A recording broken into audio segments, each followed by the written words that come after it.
네.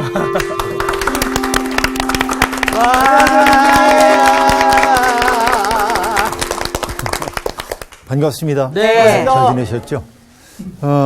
좋은 일 있어요? 항상 성경 공부는 항상 좋은 일입니다.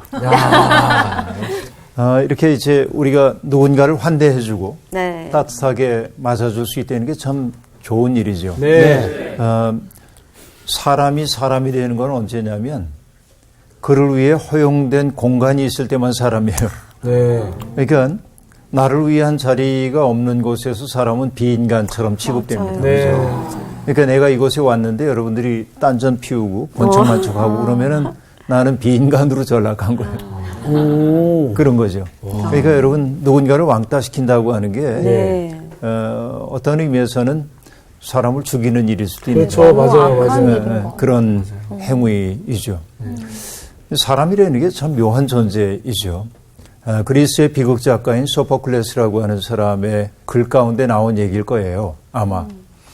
세상에 이상한 게 많이 있지만 인간처럼 이상한 건 없다. 정말 너무 와닿는 정말 이상하죠. 네. 그죠? 인간처럼 이상하게 없다. 네. 정말 그래요. 신기해요.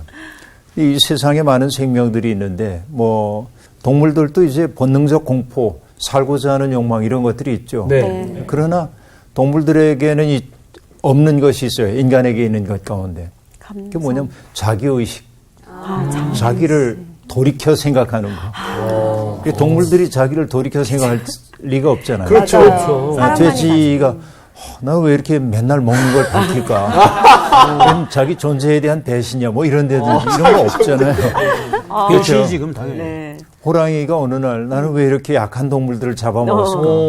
오늘부터 내가 참회하고 풀이나 먹어야지. 그러진 않거든. 40일 금식기도 가죠. 근데 인간은 자기를 돌이켜 생각하는 존재예요. 네. 나는 뭐지? 내가 왜 이 세상에 있는 거야? 네. 내가 어떻게 살아야 되지? 이거를 자기의식이라고 하죠. 네. 나를 의식하는 거. 그렇기 때문에 인간은 가장 고귀한 존재도 될 수 있고 예. 그렇죠. 자기의식을 통해서. 여러분 저는 얘기합니다. 인간의 의무는 인간의 과제가 있다고 한다면 자기를 초월하는 거예요. 나라고 하는 한계를 뛰어넘어 더 큰 세계 속에 나아가는 게 네. 인간의 소명이거든요. 그런데 자기의식이 거꾸로 자기 중심적인 사람을 만들 수도 있어요. 그렇죠. 예. 그렇죠. 나를 중심으로 세상을 재편하려는 사람들이죠. 네. 근데 그런 사람들만 있는 곳에서 뭐가 벌어질까요? 갈등, 그렇죠. 그렇죠. 전쟁, 네. 그렇죠. 폭력. 폭력. 예. 그래서 인간의 역사는 그런 인간의 욕망들이 빚어낸 폭력의 역사라고도 얘기할 수 있겠어요. 그래서 역사를 가리켜서 어떤 이는 만인에 대한 만인의 투쟁 이렇게도 얘기하잖아요. 그렇게 생각하면 인생이 너무 고달파. 그러게요. 그렇죠. 그러니까 결국은 우리가 그렇게 세상을 만들어 나가는 만든 거죠. 네. 그렇게 하나님이 그렇게 만들었을 리는 없는 거니까. 네. 그렇죠.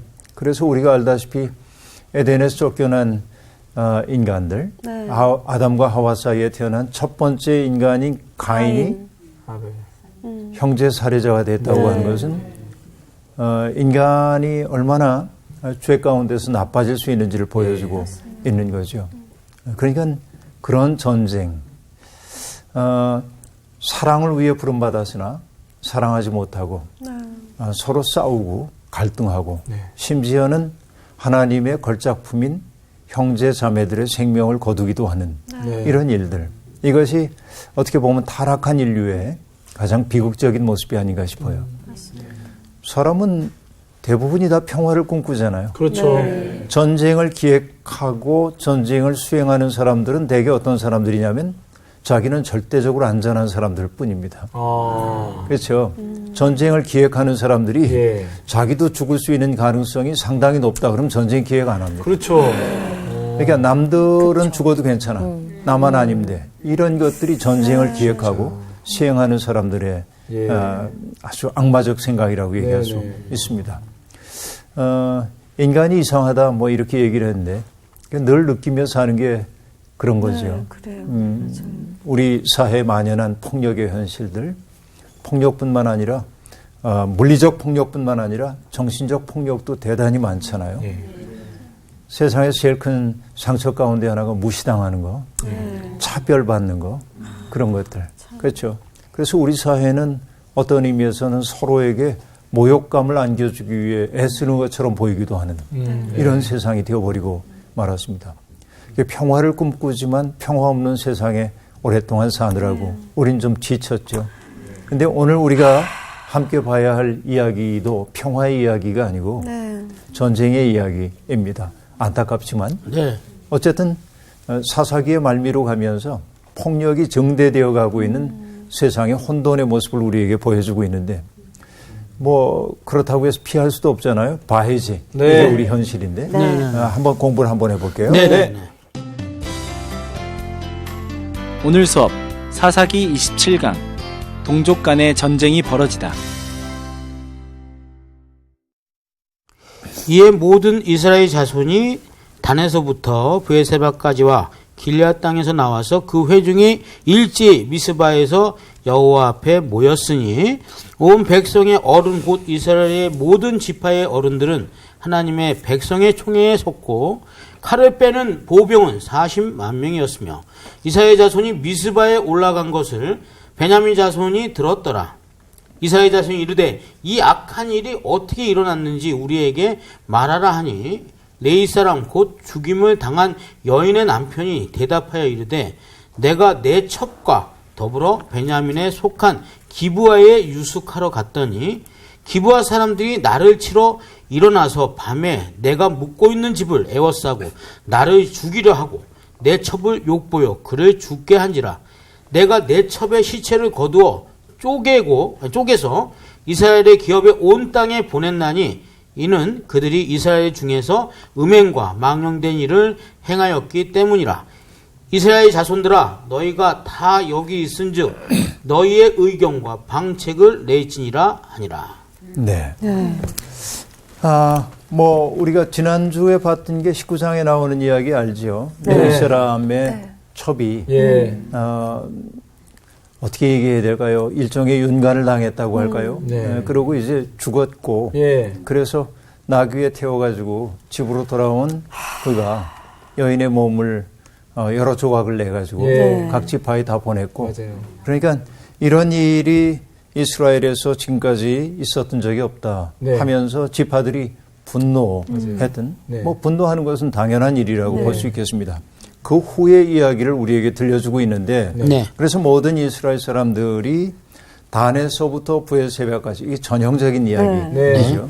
이스라엘의 최대 영토 제일 꼭대기는 단이라고 하는 것이고 그리고 브에세바라고 하는 우물이 많은 땅입니다. 브에세바가 그것까지 모든 사람들이 미스바에 모였다. 여호와 앞에 모였다. 이렇게 얘기를 하고 있습니다. 사실 미스바라고 하는 곳은 이스라엘 사람들에게 매우 중요한 자리이기도 합니다. 왜 중요하냐면 여러분 야곱 이야기 알죠?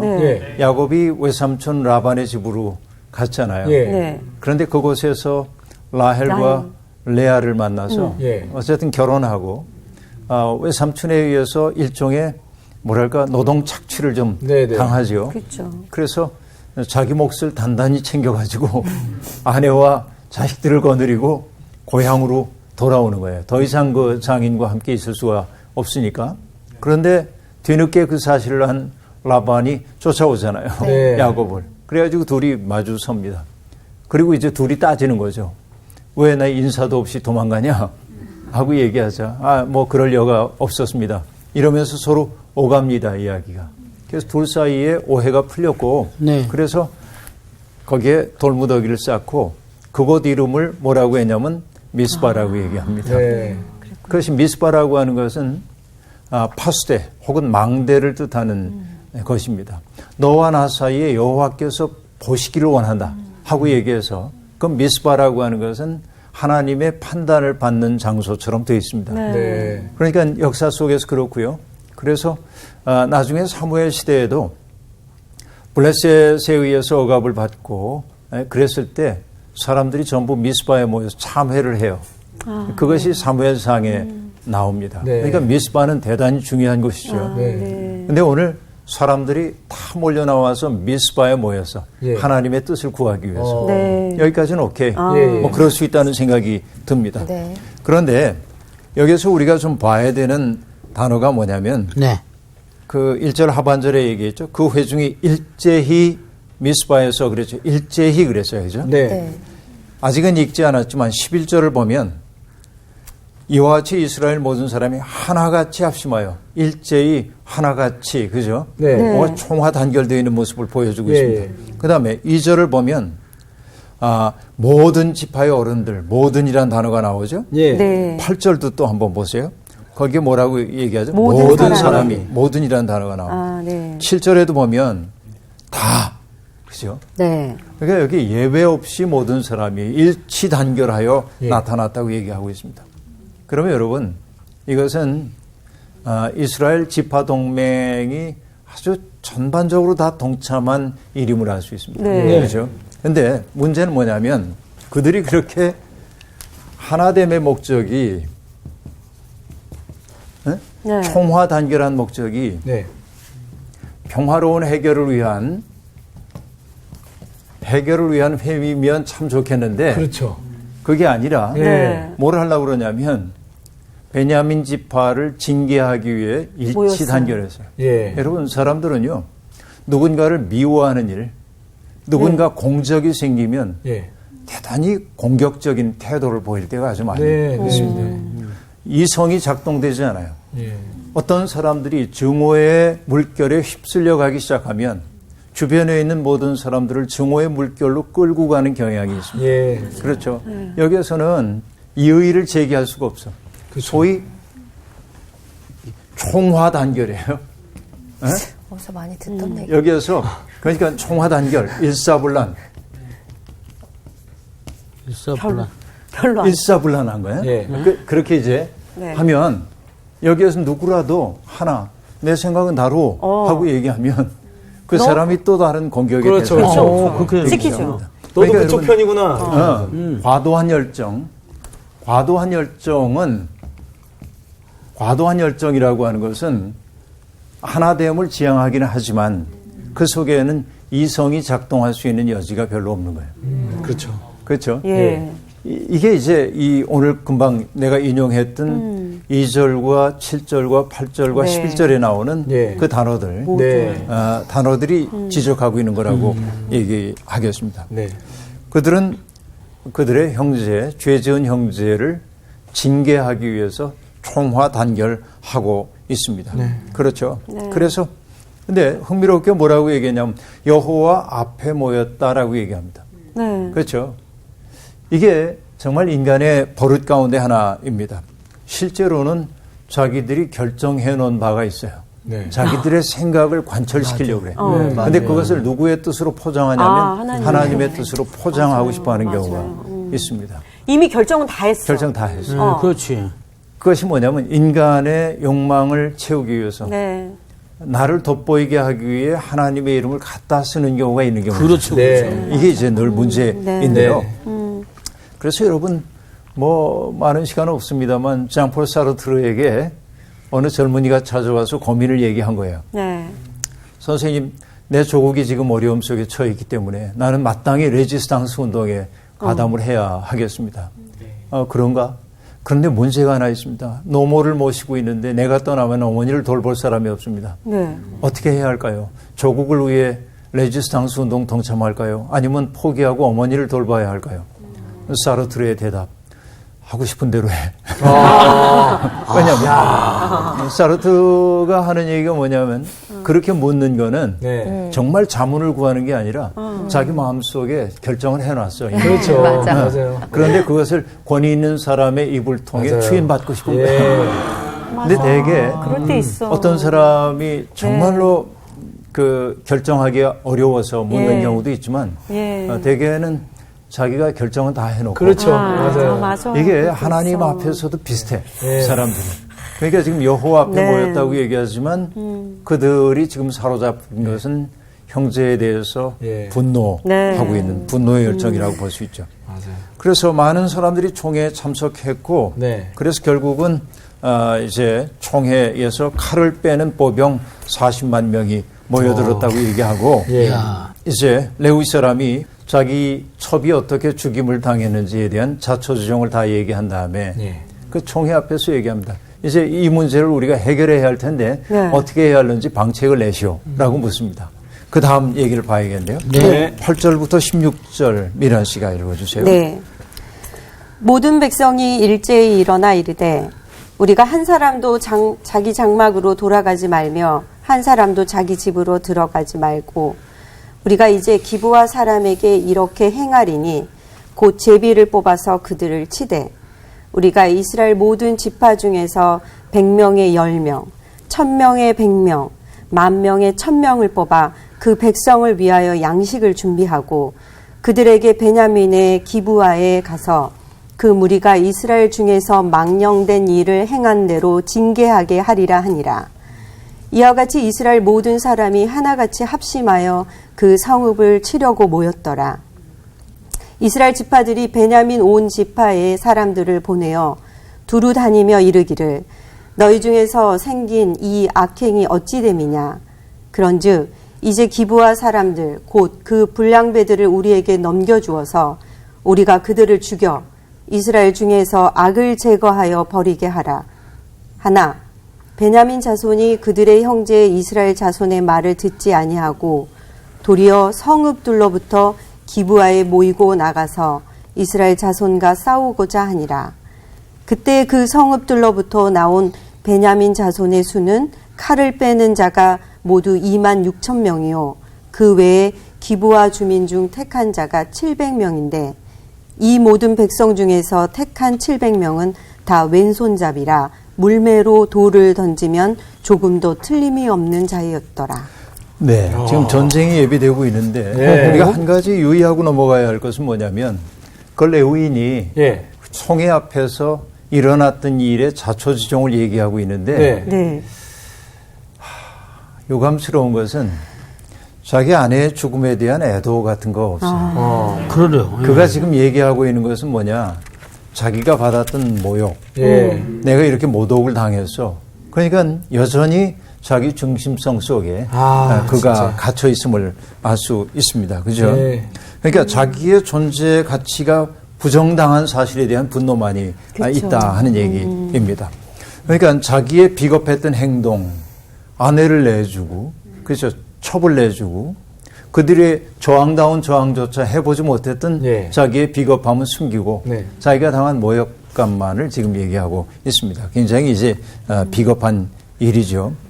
그리고 이제 마침내 총회가 어떤 방책을 내야 하는지 이제 묻는데 그들이 얘기합니다. 8절 모든 백성이 일제히 일어나 이르되 우리가 한 사람도 자기 장막으로 돌아가지 말며 한 사람도 자기 집으로 들어가지 말고 이제 우리가 어떻게 해야 하는지를 제비를 뽑아치자. 이제 우리가 어떤 일을 행해야 할 텐데 네. 그 일을 제비를 뽑아 행하자 하고 얘기합니다. 여러분 여기 한 사람도 떠나면 안 된다. 아까 얘기한 예. 총화 단결 일사불란. 예외는 없다 이거죠. 예외 없어. 예. 그러니까 여기에는 반대 의견을 표시할 수가 없어요. 그렇죠. 소수자의 의견 이거는 무시하고 넘어가는 거예요. 그렇죠. 이게 결국 뭐냐면 전체주의의 뿌리입니다. 네. 그렇죠. 전체주의로 가는 거예요. 그래서 전체주의라는 게 다른 게 아니에요. 다른 의견을 허용하지 않으려 네. 해도. 사실 다른 의견이 있을 수 있잖아요. 살다 보면. 근데 우리도 어떤 때 나도 어떤 의견이 있는데 전체 뜻이 이렇기 때문에 그냥 모른 척 넘어갈 때가 있잖아요. 그렇죠. 그럴 때 있어요. 네. 사람들이기 때문에. 다수결에. 사실은 그런 것이 우리 사회를 더 나쁘게 만들어 네. 가는 거죠. 반대 의견을 얘기할 수 있어요. 예. 그래서 평화교육을 할 때 우리가 하는 일 가운데 하나는 뭐냐 이런 것인데요.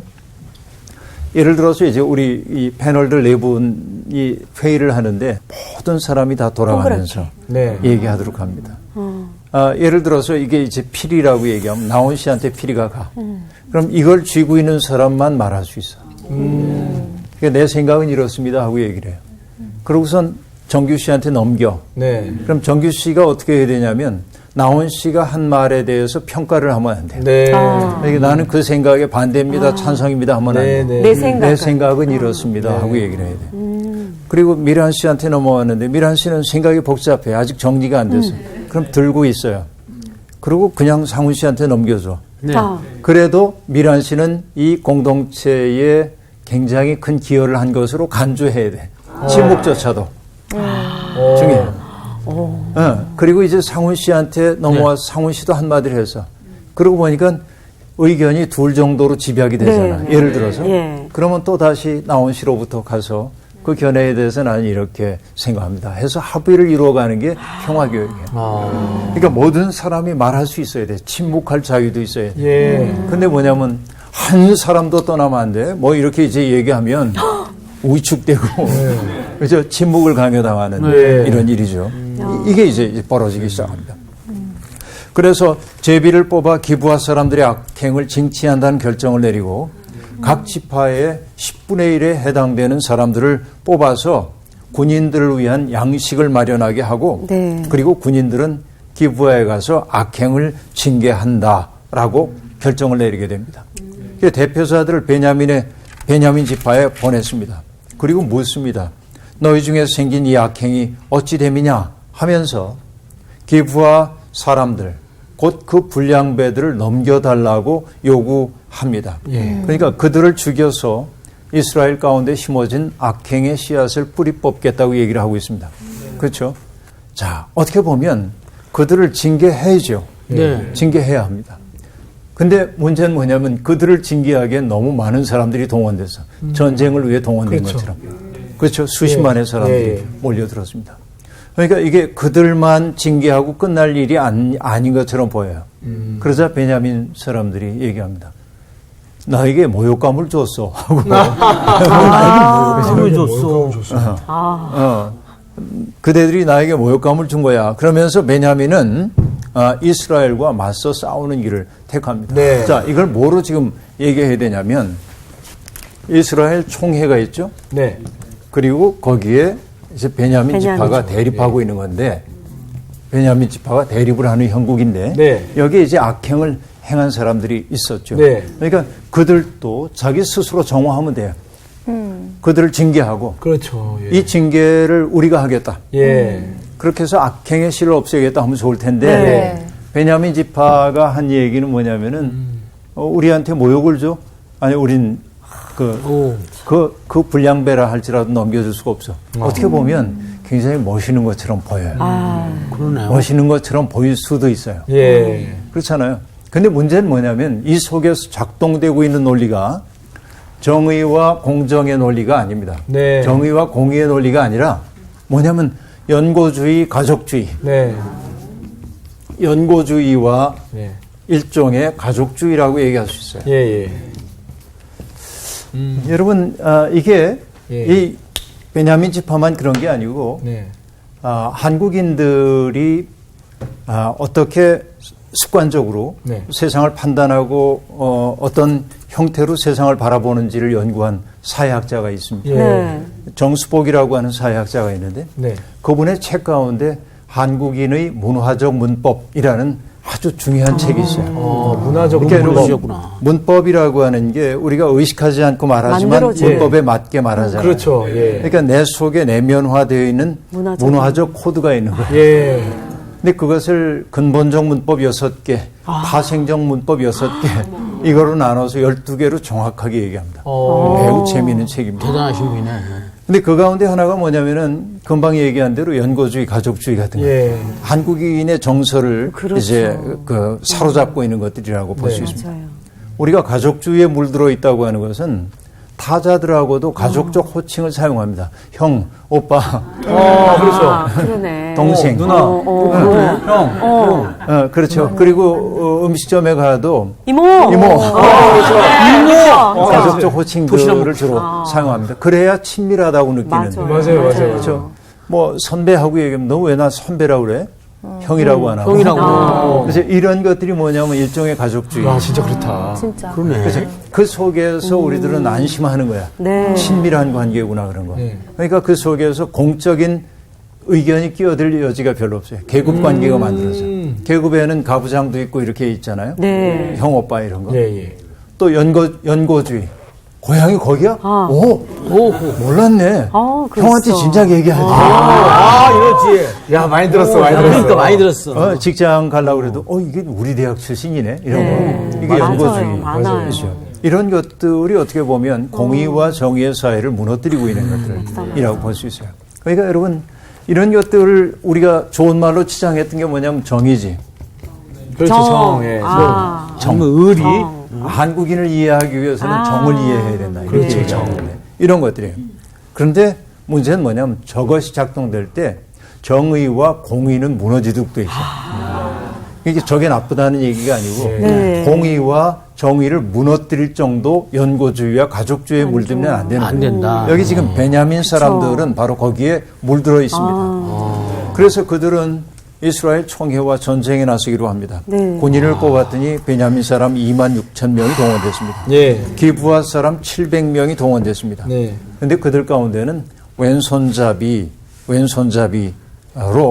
무림매를 잘 던지는 사람이 700명이 있었대. 네. 여러분, 이 사람들은 뭐냐면 전쟁을 위해 특화된 훈련을 받은 사람들이에요. 그러니까요. 특수부대야. 특수부대입니다. 특수부대. 그 왼손잡이라고. 왼손잡이 에훗도 있었는데, 네. 예, 이 특수부대예요, 일종의. 그러니까 자신 있는 거야. 그렇죠.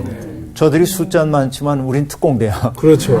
이게 이겨낼 수 있어. 그리고 이제 전쟁이 비로소 시작되려는 참입니다. 네. 17절부터 23절까지 정규시. 네. 베냐민 자손 외에 이스라엘 사람으로서 칼을 빼는 자의 수는 40만 명이니 다 전사라.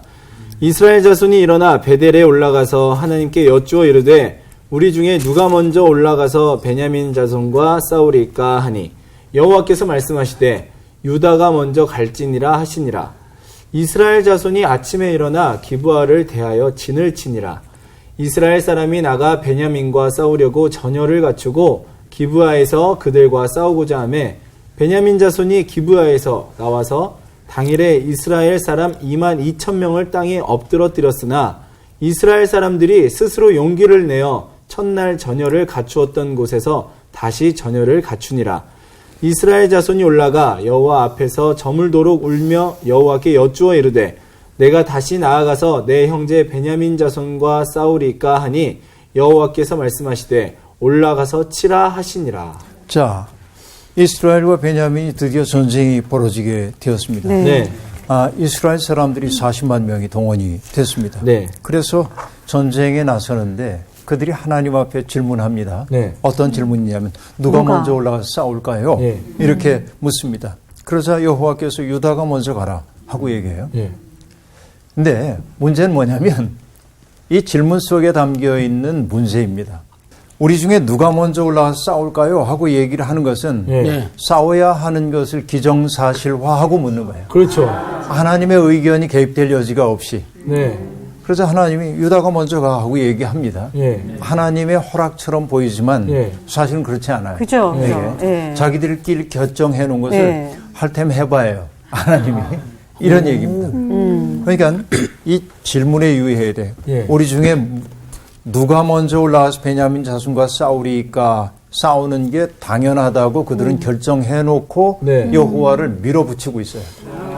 저는 이 말씀 읽으면서 무슨 생각이 드냐면 하나님이 별로 이렇게 기뻐하실 만한 일이 아닌데 아니죠. 하나님이 왜 그렇게 이게 진짜 우리가 이해하고 있는 하나님일까라는 생각까지 해봤어요. 그러니까 정말 뭐냐면은 자기의 생각을 하나님의 뜻으로 포장한 것일 수 있어요. 예. 그런데 저도 궁금한 게 하나님이 얘기 안 하실 수도 안 하셨을 수 네. 있죠. 그런데 또한 뭐냐면은 하나님의 계획일 수도 있어. 그들을 징계하기 위한.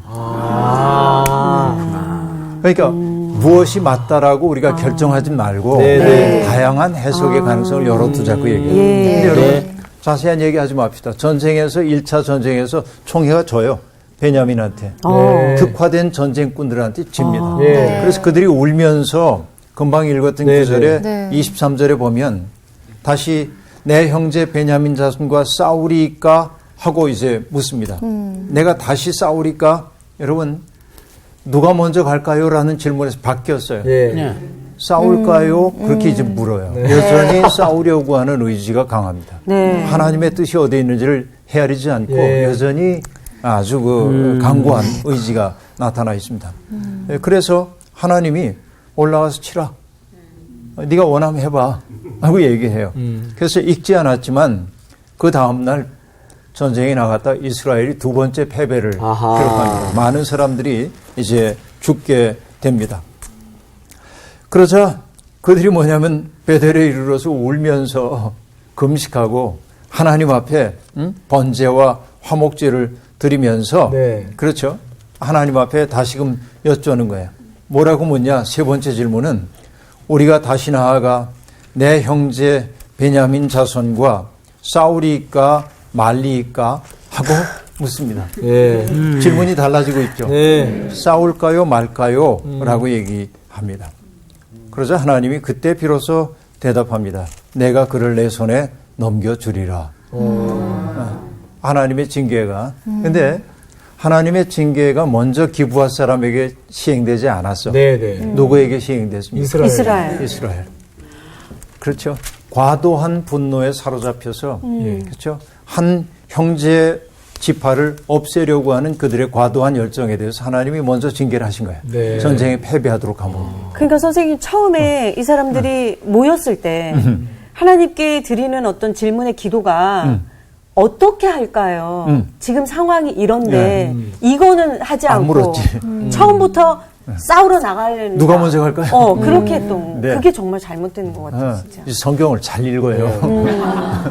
미란 씨가 맞았어요. 바로 그런 과정을 지금 여실히 보여주고 네. 있는 겁니다. 그렇죠. 하나님이 정말 그런 전쟁을 허락하신 것일까?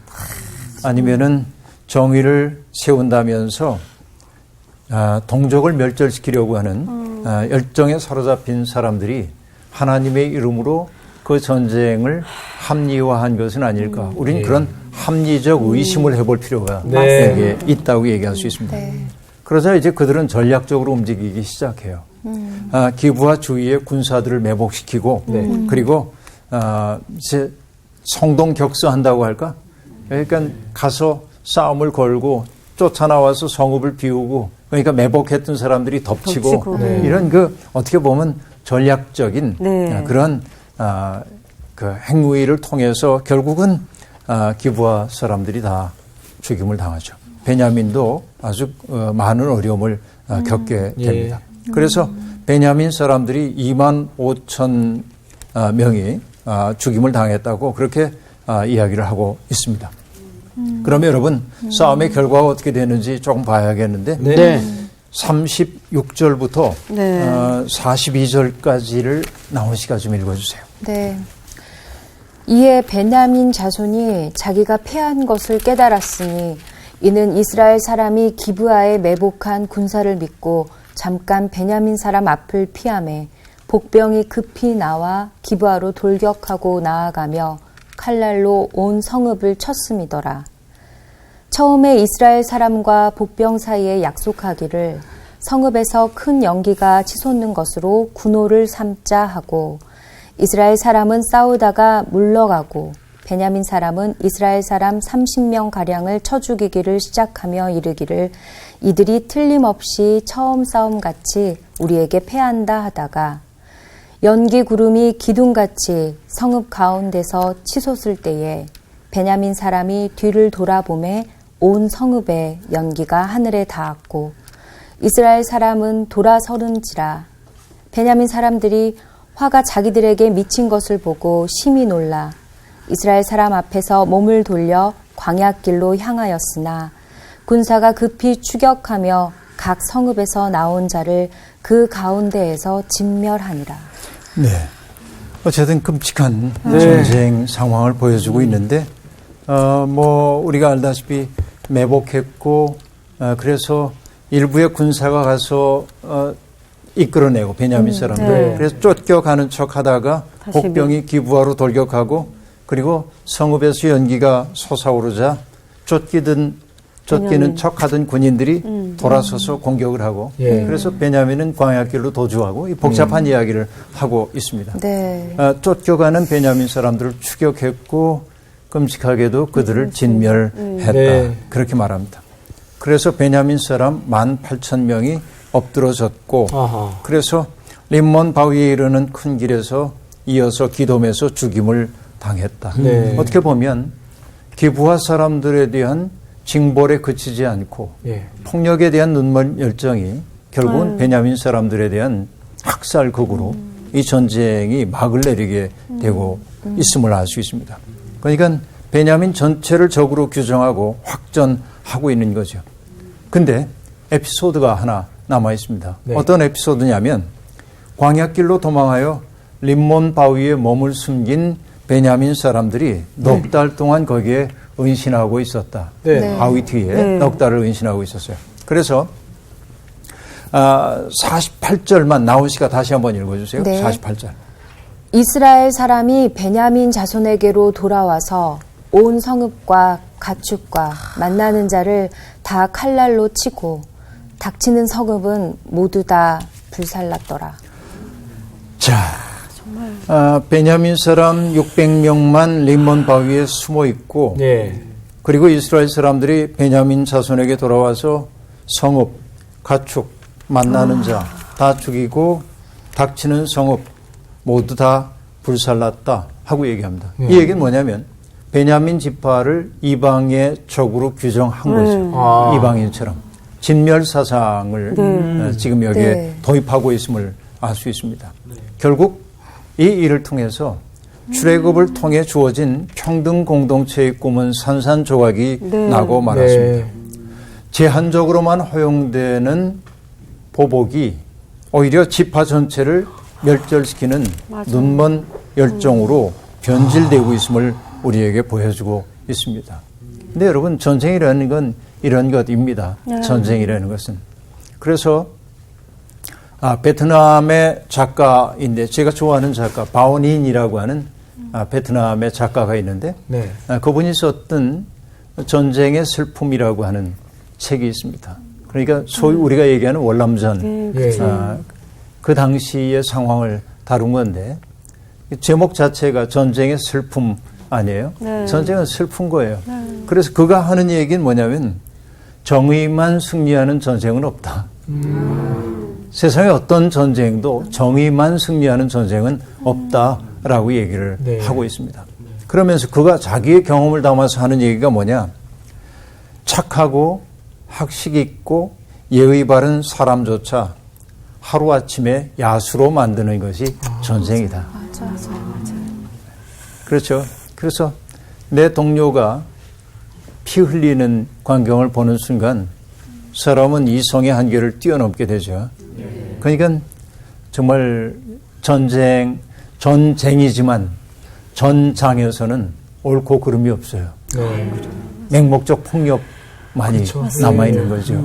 그래서 우리는 이런 그 맹목적 열정이, 폭력의 열정이 총화 단결을 얘기하면서, 총화 단결을 얘기하면서 사람들을 맹목적 폭력으로 이끌어갔던 그 전체주의적인 성향이 세상을 얼마나 악마적으로 바꾸고 있는지에 대한 이야기를 살펴보게 되었습니다.